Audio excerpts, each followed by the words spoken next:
태풍 페이파의 태동, 필리핀 북동 해상에서 시작된 공포의 심장 박동. 필리핀 북동쪽 해상, 한 점의 작은 구름무리가 지금 아시아 전역의 긴장 신호탄이 되고 있습니다. 정체불명의 열대요란 95W, 드디어 붉은 경고등을 켰습니다. 단순한 열대성 소용돌이가 아닙니다. 이는 24시간 이내 태풍으로 폭발할 가능성이 극히 높은 임계점에 도달했다는 무서운 신호입니다. 이미 중심기압은 1004헥토파스칼, 1000헥토파스칼 미만까지 추락했고 중심 부근에서는 최대 풍속 20노트의 강풍이 동반되고 있습니다. 태풍의 씨앗은 이제 단순한 씨앗이 아니라 불안전하지만 강렬히 맥동하는 괴력의 심장으로 진화하고 있습니다. 구름의 전쟁, 남북 습기와 동서 건조 공기의 충돌. 95W의 북쪽과 남쪽에서는 거대한 폭우구름이 폭발적으로 솟아오르고 있습니다. 반면 동쪽과 서쪽은 순간적으로 맑아 보입니다. 그러나 이는 태풍의 성장 과정에서 흔히 나타나는 거짓 평온일 뿐입니다. 실제로는 태풍의 핵심 엔진을 키워내는 전형적인 패턴입니다. 특히 9월 3일 오후, 중심부 남북쪽에서 밀려드는 습한 공기와 동서쪽에서 흘러드는 건조한 공기가 정면으로 충돌하고 있습니다. 이 강렬한 대기 전쟁이 바로 태풍의 괴력 엔진을 점화시키고 있습니다. 습한 영역, 구름이 폭발적으로 솟아오름, 대류 활동 극대화, 건조 영역, 구름이 무너져 내림, 에너지 균형 붕괴. 이 대립의 결론은 단 하나, 태풍 15호 페이파의 탄생입니다.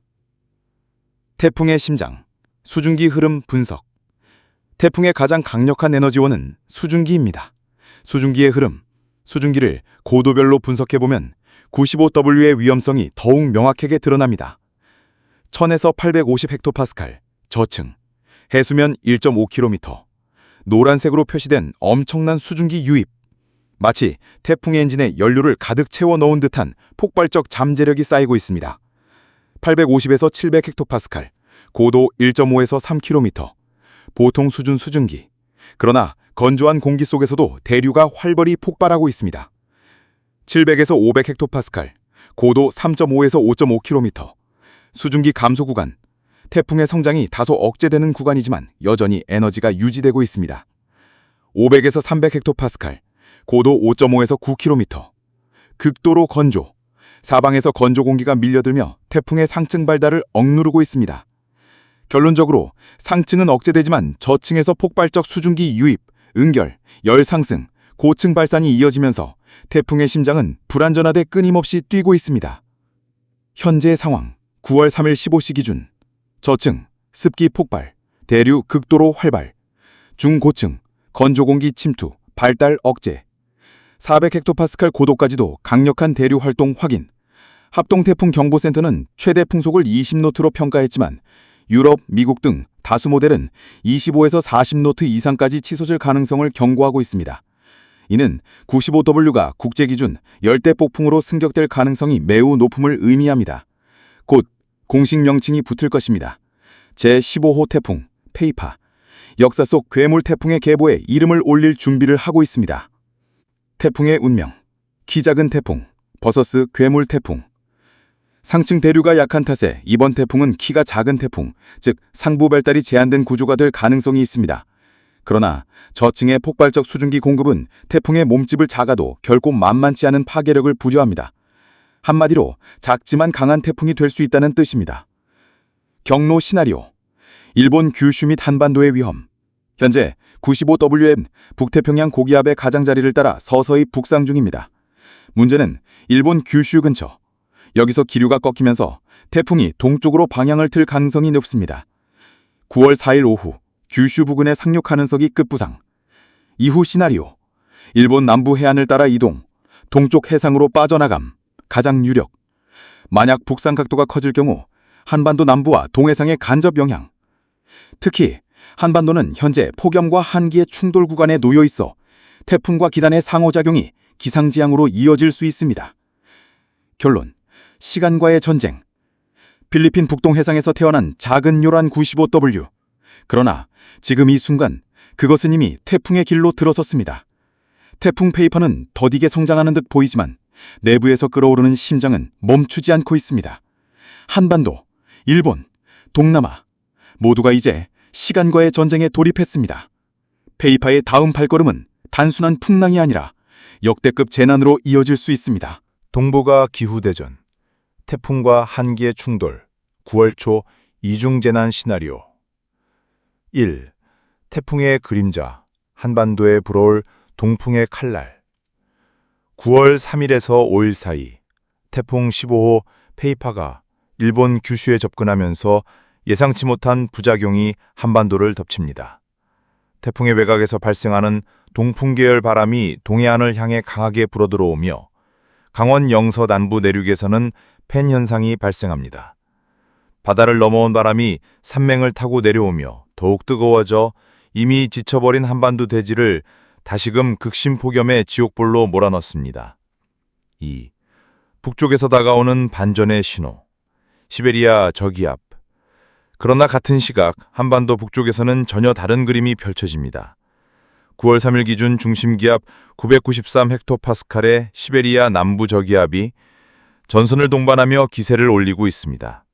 이 저기압 후면에서는 성층권 한기가 남하하고 있고 이는 곧 한반도 북쪽의 기단 구조를 뒤흔들며 날씨 반전에 시동을 걸고 있습니다. 9월 6일 극단적 불안정의 서막.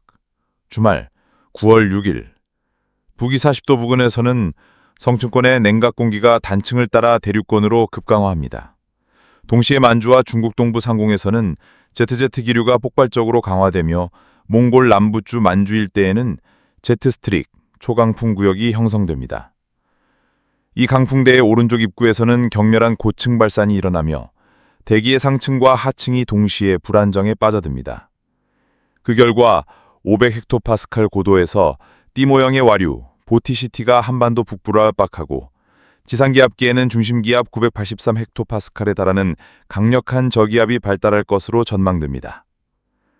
이때 연해주와 북한, 그리고 중국 남부까지 한랭전선이 길게 뻗어나가며 동북아 전역이 격렬한 날씨 변화의 소용돌이 속에 빠져듭니다. 4. 남쪽과 북쪽의 충돌. 태풍과 한기의 이중재난.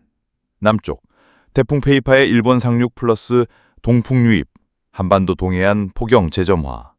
북쪽, 성층권 한기 남하 플러스 저기압 폭발 발달, 폭염 약화, 극단적 불안정 형성. 동북아 전체가 뜨거운 북풍과 차가운 바람의 경계선 위에 놓입니다. 이것은 단순한 날씨가 아니라 기후의 전쟁입니다. 5. 주말 시나리오 9월 6일에서 8일 천둥, 번개, 폭우 행진. 전국적으로 전선이 통과하며 요란한 비가 쏟아집니다. 태풍이 남쪽에서 끌어올린 엄청난 수증기가 전선에 집중 유입되면서 대기 불안정은 폭발적으로 강화됩니다. 결과 뇌전을 동반한 격렬한 소나기와 폭우. 전선 통과 이후 북쪽에서 한랭 건조 공기가 남하 시작. 즉 주말 동안 한반도는 태풍의 열기 플러스 한기의 칼날이 교차하는 폭풍의 무대가 됩니다. 6. 9월 8일에서 9일 한기의 절정. 그러나 가을은 없다. 9월 8일 월요일 전국에 내리던 비가 그치고 북쪽에서 한기가 본격적으로 유입됩니다. 9월 9일 오후 3시 500헥토파스칼 중층 대기에서 한기의 위력이 절정에 달할 것으로 예상됩니다. 그러나 여기서 변수는 북태평양 고기압과 티베트 고기압입니다. 두 고기압은 여전히 강력하게 버티고 있으며 고층골이 깊게 파지지 못합니다. 그 결과 전국은 579에서 585선 안에 갇히며 기온이 소폭 하락하더라도 진짜 가을을 체감하기는 어렵습니다. 7. 9월 6일에서 10일 기후 패턴. 끝나지 않는 여름. 북태평양 고기압의 세력 유지, 차가운 공기의 남하가 제한. 일시적인 더위 완화, 그러나 곧 더위 재등장. 내주 후반, 북태평양 고기압의 확장 재개, 늦여름의 공세 다시 고조. 8. 핵심 결론, 9월 중순 기후 롤러코스터의 시작. 이번 주말 9월 6일에서 8일 천둥번개와 폭우 재난, 다음 주 초 9월 8일에서 9일 한기 남아 잠시 찾아오는 더위 완화. 그러나 두 강력한 고기압의 철벽 방어로 인해 진짜 가을은 멀리. 결국 9월 중순 우리는 비와 한기 그리고 더위가 동시에 뒤섞이는 기후 롤러코스터 위에 서게 될 것입니다. 동북아 하늘은 지금 전례 없는 대기 전쟁에 막을 올리고 있습니다. 9월 11일, 15일 기후 시나리오 끝나지 않는 여름, 가을은 또다시 밀려난다. 500헥토파스칼 평균 일기도가 보여주는 진실. 내주 후반에서 그 다음 주 초반, 9월 11일, 15일의 대기 흐름을 500헥토파스칼 평균 일기도로 살펴보면 한 가지 뚜렷한 결론이 드러납니다. 북태평양 고기압이 다시 확장하면서 동아시아 전역은 다시금 고온 다습한 회양성 기단에 휘감기게 됩니다. 잠시 꺾였던 더위는 이제 되살아나고 한 차례 진정된 듯 보였던 폭염은 또다시 기세를 올리며 가을의 문턱을 힘껏 밀어내고 있습니다. 더위의 귀한 뒤에는 바다의 뜨거운 숨결이 있습니다. 북태평양 서부 해역, 동중국해, 남중국해, 일본 남쪽 해역 모두 기록적인 고수온 상태를 유지 중. 오호츠크해, 잦은 저기압 통과로 수온이 다소 식었지만 이는 국지적 현상일 뿐입니다. 동아시아 전역을 둘러싼 바다는 오히려 더욱 뜨거워지며 북태평양 고기압의 세력을 강화시키는 연료 창고 역할을 하고 있습니다. 결론적으로 바다가 여전히 뜨겁게 끓고 있는 한 북태평양 고기압의 확장과 더위의 부활은 피할 수 없습니다. 더위를 꺾기 위한 단 2가지 조건. 남은 희망은 단 2가지뿐입니다. 바다가 식어야 한다. 수온이 내려가면 북태평양 고기압은 힘을 잃고 후퇴하게 됩니다. 북극의 힘이 회복되어야 한다. 강력한 한기가 남아할 수 있다면 여름의 지배를 무너뜨릴 수 있습니다. 그러나 문제는 이 2가지 조건 모두 지금 충족되지 못하고 있다는 점입니다. 바다는 여전히 뜨겁습니다. 북극 세력은 회복 속도가 느립니다. 즉, 동아시아는 여전히 여름의 철권 아래에 묶여 있는 것입니다. 9월 11일과 15일, 동아시아의 운명. 따라서 내주 후반에서 그 다음 주 초반까지 우리는 다시금 습하고 뜨거운 대기 속에 갇히게 됩니다. 낮 기온이 재차 상승, 더위 재발, 밤에도 습도가 높아 열대야 가능성 확대. 체감상 가을은 여전히 멀리 있음. 결론, 지연된 가을, 끝나지 않는 여름.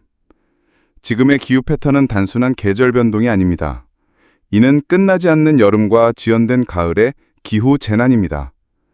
9월 중순, 우리는 여전히 폭염, 습기, 그리고 불안정한 대기 흐름 속에 머물게 될 것입니다. 가을은 문 앞에서 기다리고 있지만 여름은 아직 퇴장할 생각이 없습니다. 동아시아의 하늘은 아직도 여름의 이름을 부르고 있습니다.